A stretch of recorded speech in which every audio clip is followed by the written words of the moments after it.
Alright, so we're back for part 2 of the Great Depression video. Like I mentioned in the last one, this is not going to cover FDR or the New Deal. This is strictly for the Great Depression prior to FDR becoming president. In the last one, we talked about the crash, the causes of the crash, all the problems in the 1920s, running up to Black Tuesday, where the stock market just completely plummets, and really one day it spread over the course of about 3 days. It starts to go down, rallies, and then the bottom just falls out. After that, people don't trust the economy anymore. They go run to the banks to get their money out. The problem is the banks have already loaned that money out, and yeah, a lot of people lose a lot of money in that fiasco because the money really wasn't there. If you remember back to the biennial margin, we had more money in the stock market than we actually had currency. So the banks don't have $8.5 million of currency on hand. So when everybody wants their money out, they go out of money really quickly.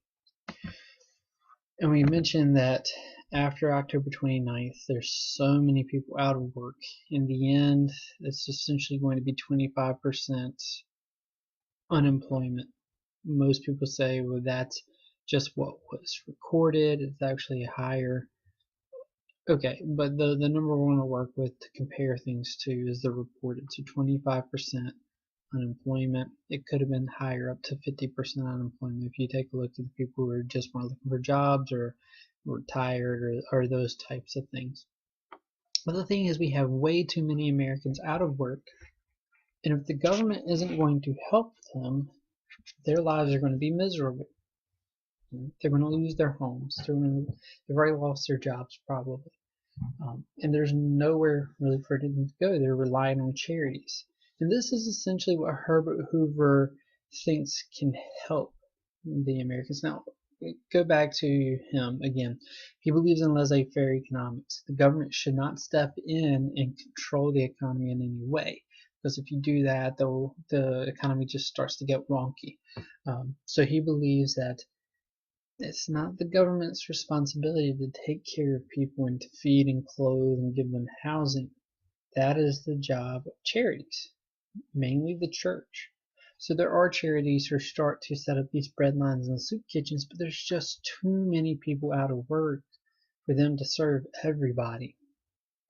Even those who do have jobs, barely scraping by, so the amount of money going into the charities is less than it had been.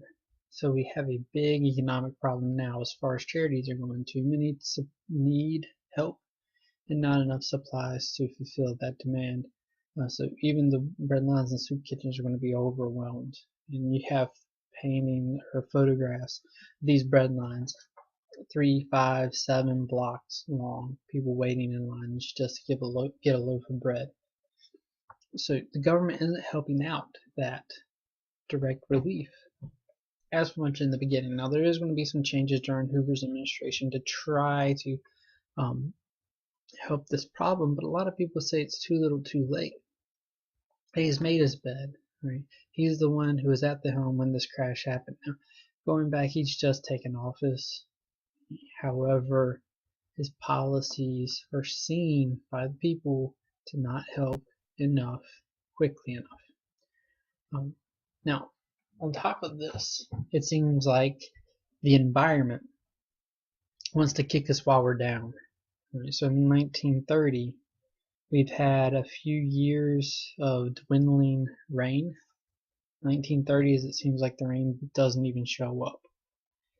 But the rain itself isn't the problem. The Dust Bowl is not entirely a natural disaster. It's man-made. Right? Going back, before the Civil War, we're talking about those new inventions, agriculture inventions. We mentioned Cyrus McCormick's mechanized reaper. We're taking a look at the Erie Canal, all those things. One of these inventions is the steel plow, trying to break up those thick root systems of those Midwestern grasses so those farmers could get in there and make the land productive. Productive meaning putting in our crops, the things we want to eat, and the things we can't eat are grass. So we've got to replace that grass with something else. It's all well and good until you have a long-term drought where the corn and the wheat isn't going to grow that well. The root systems don't get down there to hold the soil together. Before, we had this thick amount of grass, and all those roots had tied into almost like a web. Basically, think of it as a big quilt. When the rains didn't come under that system, you still had those roots down there holding the soil together. But now what's happened is John Deere's plow has ripped through those. It made them go away. So now when it gets really, really dry and wind comes along, that soil picks up and blows away. Blows as far as Washington, D.C. There's the story that the congressmen were debating a bill trying to provide relief for the farmers in the Dust Bowl stricken areas. And they see this thick, dark brown cloud coming towards the White House, or coming towards the Capitol, sorry. And they basically point to it and say, there you go, sirs, that's Kansas, blowing away into the Atlantic Ocean because of these dust storms that are picking up that sand. And it really has become sand now. The soil has lost all fertility, and there's no way that you can keep it there long enough for you to grow anything in. Those farmers who've been trying to hold on, they're going to lose their land, they're going to lose their farms, and they're going to have to move because they're going to starve otherwise. In other places, farming is doing just as well. One of the issues with the Great Depression is we actually have enough food to feed all of our people, but people are still going to go hungry.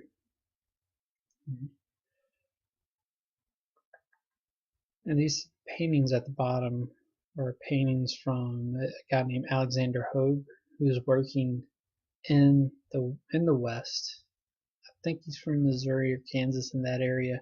He's going to do a lot of traveling around to the or the Dust Bowl stricken areas.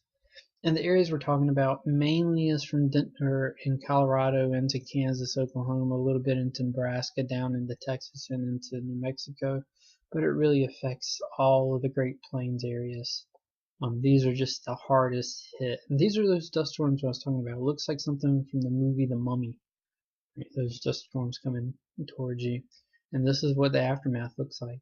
If you can see it, that is actually a car that's been buried way up to the door in sand.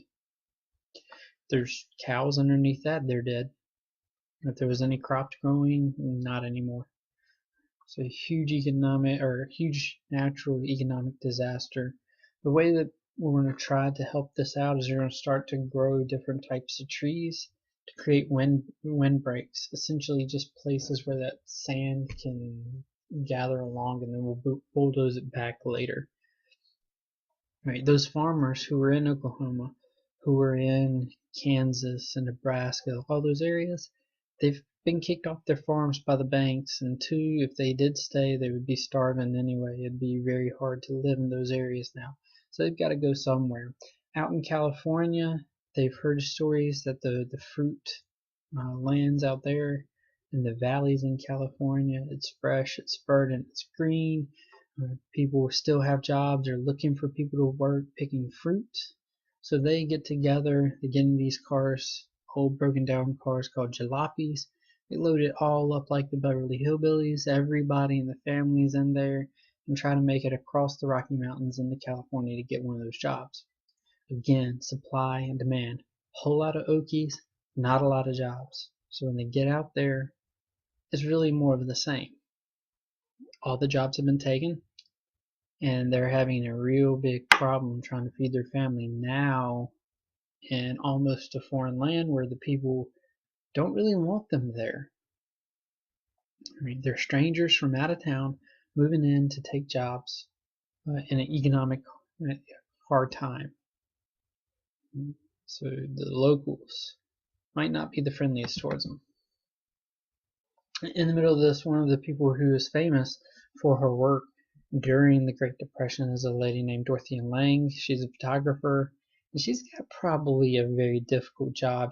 Her job really is with the Farm Securities Administration to go out and document the destitution, the hardship, or really the depression of these Okies, of the out of work, to document how bad it is. And mainly they're trying to get some help, trying to get public opinion turned so that these people can get a little bit of something. Now, another thing to remember is that pictures tell 1,000 words, but the photographer writes those words.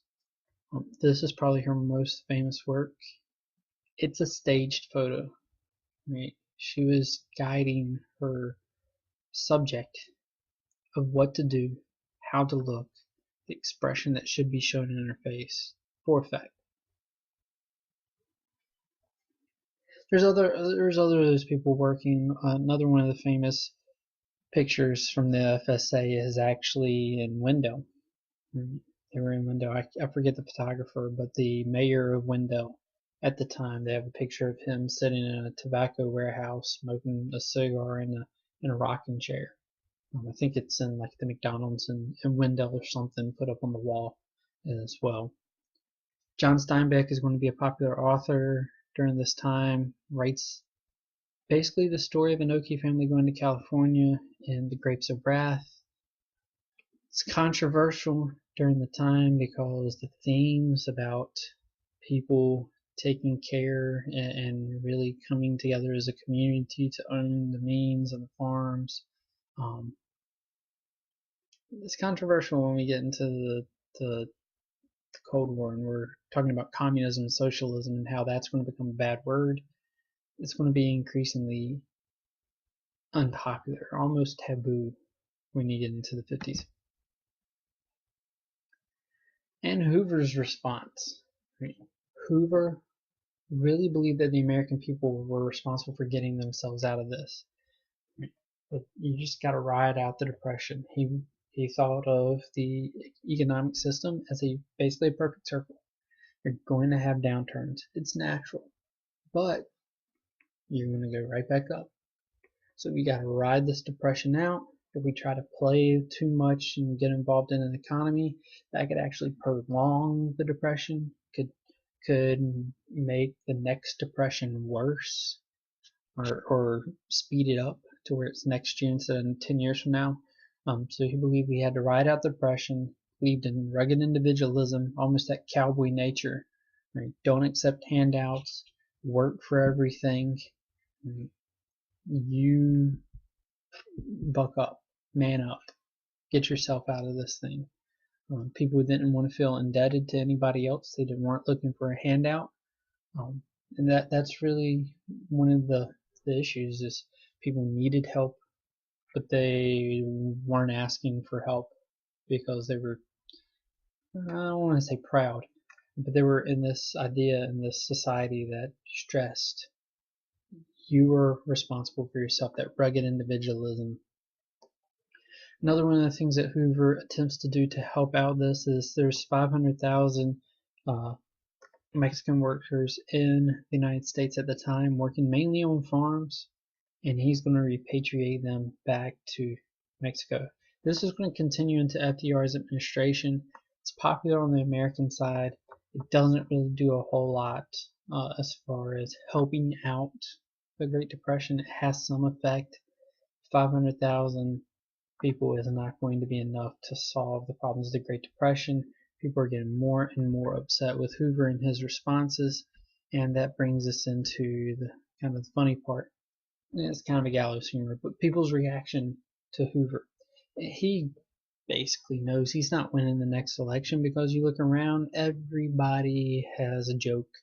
They're going to call Hoovervilles these shanty towns where poor people are living and they're making their houses out of cardboard and boxes and sheet metal. They're going to call those Hoovervilles. If you're walking around and you don't have any money in your pockets, you turn your pockets inside out. Those are called showing off your Hoover flags, Hoover blankets, Hoover shoes, or Hoover leather, a Hoover cart.